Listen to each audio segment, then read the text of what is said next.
বন্ধুরা, তো এখন যাচ্ছি আমি একটু সোনার দোকান। আমি আর এই যে মিষ্টুর এখন শরীরটা ঠিক হয়ে গেছে আগের থেকে, বুঝেছো?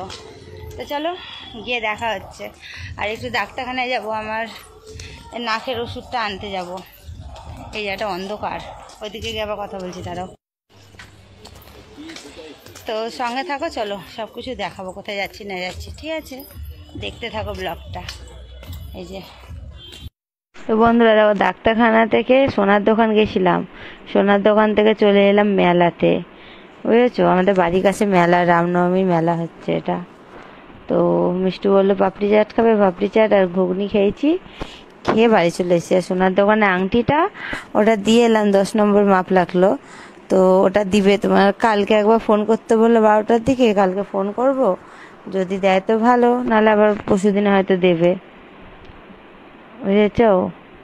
তো চলো খাওয়া দাওয়া করে নি মেলা থেকে, দিয়ে বাড়ি যাব, বাড়িকে দেখা হচ্ছে। তো বন্ধুরা দেখলে তো মেলায় গিয়েছিলাম, বাড়ি থেকে যাওয়ার সময়তে না তোমাদের সাথে একটু গল্প করতে ভুলে গেছিলাম। তো বাড়ি থেকে বেরিয়ে চলে গিয়ে রাস্তায় গিয়ে মনে পড়ছে যে আমি তো বাড়িতে ব্লগ করিনি, তোমাদের সাথে তো একটু গল্প করিনি। আমি বললাম ঠিক আছে বাড়ি গিয়ে গল্প করে নিব। এর এখনো জিভে এখনো ঠিক হয়নি, হলুদ হচ্ছে, সাদা হচ্ছে, এখনো জিভে ব্যথা ঠিক হয়নি, জিভে ভিটামিনের কম মনে হয়, ওই জন্য খাওয়া হয়েছে, বুঝেছো? চুল এখন আমার একটুখানি পিছকাই দিয়েছে, যেদিকে ঘুরাবো সেদিকে ঘুরবে। চুল কেটে ফেলেছে না, তার জন্য। তো দেখ আমার শো টপটা দেখ, আজকে আর একটা টপ এসছে জানো, প্রত্যেক দিন আমি জামা কিনতেই আছি।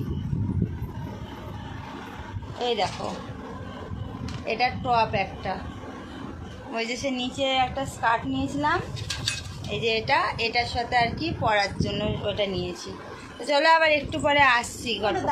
তো বন্ধুরা দেখো, রাত্রে নিয়ে বসে গেছি এক থালা তরমুজ, আর এখানে অল্প কটা আঙুর আছে, আর এর মধ্যে আঙুর আছে।